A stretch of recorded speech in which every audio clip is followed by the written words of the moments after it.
Será que agora vai? Ai, ai, ai.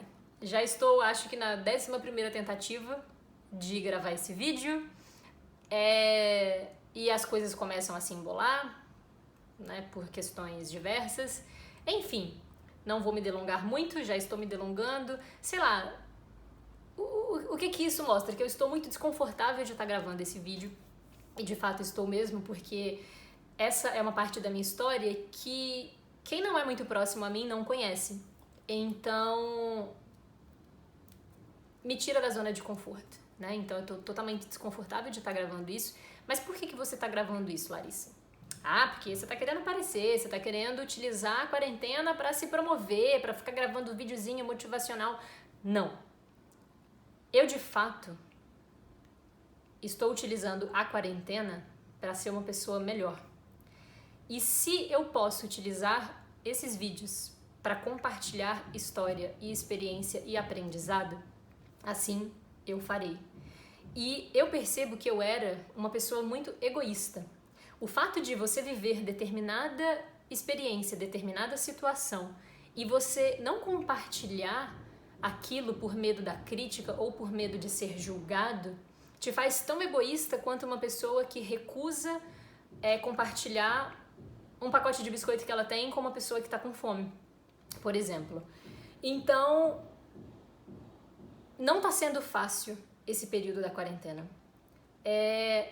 Eu já falei em um vídeo anterior que as aparências que a gente cria em relação a alguém nada tem a ver com a essência dela. Então eu sei que as pessoas que não me conhecem a fundo, que não têm um convívio maior comigo, elas me acham patricinha, elas me acham filhinha de papai, riquinha, mimada e vários tantos outros estereótipos que se cria quando uma pessoa é reservada ou quando ela é bonita, modéstia à parte, quando ela tem uma carinha de fato de rica, né, de garotinha mimada. Então a gente cria estereótipos e esquece de olhar para o conteúdo da pessoa.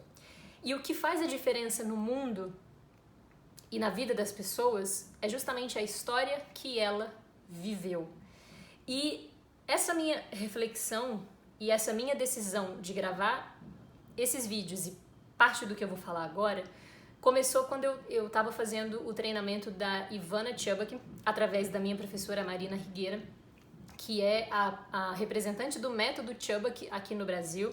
O método Chubbuck é uma técnica desenvolvida pela Ivana Chubbuck, que é preparadora de elenco, que é professora de grandes atores norte-americanos. E ali eu comecei a perceber que parte da história que eu tinha vivido não era apenas eu que tinha vivido.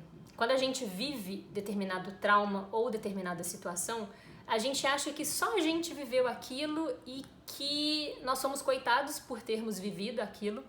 Ou então que as pessoas não podem saber, porque elas vão nos criticar e vão nos menosprezar e vão usar aquela experiência que a gente está compartilhando contra a gente. Então, o que aconteceu durante esses 2 meses de treinamento que eu vivi? Eu me identifiquei com várias meninas que estavam fazendo o treinamento também. E quando a gente se identifica com a história de alguma pessoa, a gente cria mais força para superar aquele trauma. Então, uma das coisas que mais me marcou na vida, além da convivência abusiva com o meu ex-padrasto, que vai ser algo que eu vou falar num próximo vídeo, foi essa questão do abandono do meu pai. E isso cria várias questões no inconsciente, no consciente, sabe? Fica uma ferida muito grande internamente. Então, ao longo da minha vida, eu venho tapando o buraco que essa situação deixou em mim. Então, hoje em dia eu consigo entender que as pessoas, elas tomam determinadas atitudes de acordo com o grau de amadurecimento delas na época. Então, hoje eu já não julgo o meu pai, apesar de, sim, ficar triste com isso, ficar triste com essa situação. Hoje em dia eu conheço meu pai. Infelizmente ele tem um quadro de depressão que não cura. Inclusive ele tá internado, enfim. Mas o ponto não é esse, não é falar sobre o quadro de saúde dele. É falar que quando eu nasci, a minha mãe cuidou de mim sozinha. Ela foi mãe solteira, meu pai não quis saber, não me registrou. Então, quando criança, eu lembro disso, que eu me perguntava, cadê meu pai? Sabe? Como assim que eu sou filha só da minha mãe?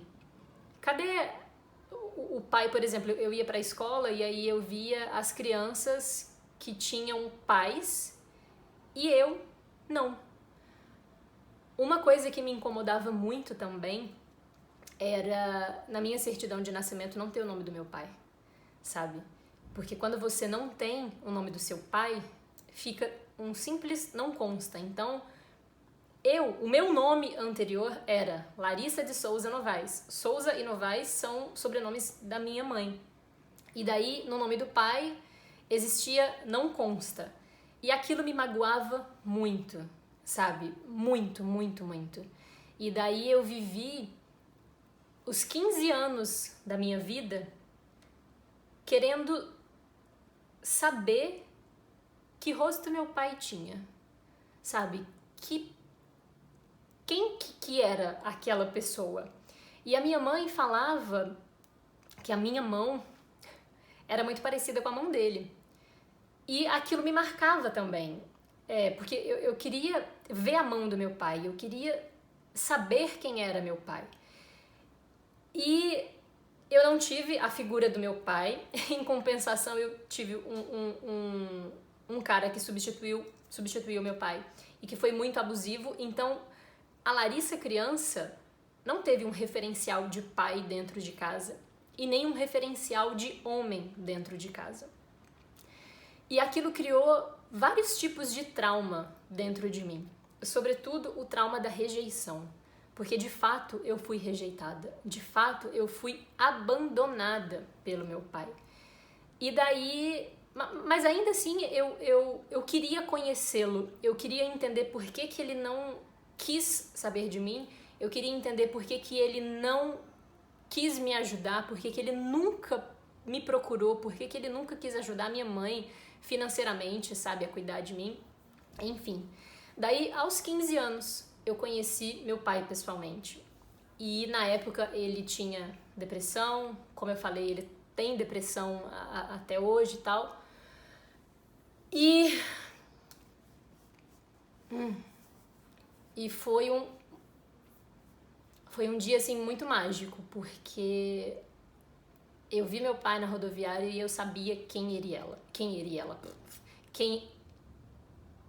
era.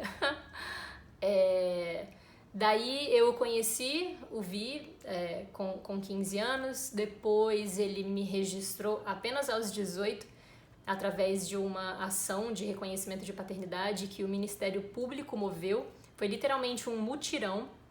E aí tem toda uma outra questão que depois eu posso gravar um vídeo também para falar sobre isso. Enfim, então foi a partir dos 18 anos que eu tive o sobrenome do meu pai no meu nome. Então, hoje em dia, eu me chamo Larissa Novaes Trazi Iglesias. Então, tem apenas 6 anos que a segunda Larissa existe. E por que eu tô falando tudo isso? Porque nesse período de isolamento, os nossos demônios, as nossas sombras, parece que se intensificam, né? Eu não sei como que tá sendo com vocês, mas eu acredito que sim, porque a gente fica fazendo sempre a mesma coisa e só com a gente, que é o meu caso, eu tô ficando, né, em casa e tal, sem nenhuma companhia. E aí, às vezes, vai ficando uma coisa tão angustiosa, vai ficando uma sensação de ansiedade e de incapacidade tão grande que essas dores que doeram lá atrás e que foram geradas lá atrás, elas começam a doer de novo. Então, por que eu tô gravando isso? Justamente para dizer que a gente precisa ter fé e um equilíbrio muito grande para não permitir que essas coisas externas entrem dentro de nós, porque elas não são a gente, elas fazem parte da nossa história, as experiências negativas elas fazem parte da nossa história, mas elas não são a gente. E sei lá, eu acho que as experiências traumáticas que a gente viveu, que elas não deixam de existir, elas são feridas que criaram casca e que cicatrizaram. Mas assim como uma cicatriz pode doer quando o clima está um pouco mais frio, essa cicatriz emocional também dói quando o clima está um pouco mais frio, que é o que está acontecendo durante esse período da quarentena. Então, o meu objetivo com esse vídeo não é o de que você sinta pena de mim, eu não sinto pena de mim, já senti? Já. Isso é também material para um próximo debate e reflexão, mas sei lá, eu quero que você saiba que todo par de olhos esconde histórias que a gente não imagina. Então, não cabe a nós, em momento algum, julgar o outro, ou julgar a atitude do outro, ou rotular o outro por algo que ele aparenta ser. Porque aquilo, isso é só capa. O conteúdo é o que dá vida para essa capa. E uma das coisas que eu mais tenho como objetivo é ser conteúdo e não forma. Eu não quero ser lembrada na vida apenas por aquele rostinho bonito que passa aqui de vez em quando pela minha timeline ou que posta umas fotos bonitas e etc. Não. Eu quero ser lembrada pelo meu conteúdo, pela minha história, pelo quanto que eu pude gerar de transformação em alguém ou na história de alguém através da identificação. Enfim, o vídeo já tá ficando gigantesco. Inclusive meu celular deu... não acredito. Não gravou o áudio que eu tava captando externamente. Mas enfim, é isso. Posteriormente eu vou gravar mais coisas, eu vou falar mais coisas, mas o que eu quero dizer é que a gente precisa olhar para as nossas sombras e respeitar as nossas sombras. A gente precisa acolher as nossas sombras, ter fé e equilíbrio e não permitir que essas sombras tomem conta de nós. Porque quando você acolhe, você está dando um lugar de ressignificação para aquilo que você viveu. E quando você simplesmente rejeita, você está agindo assim como o meu pai, por exemplo, agiu, de simplesmente não querer saber. E daí depois, aquela dor vai continuar voltando. E você cada vez mais entrando num estado de tristeza e de achar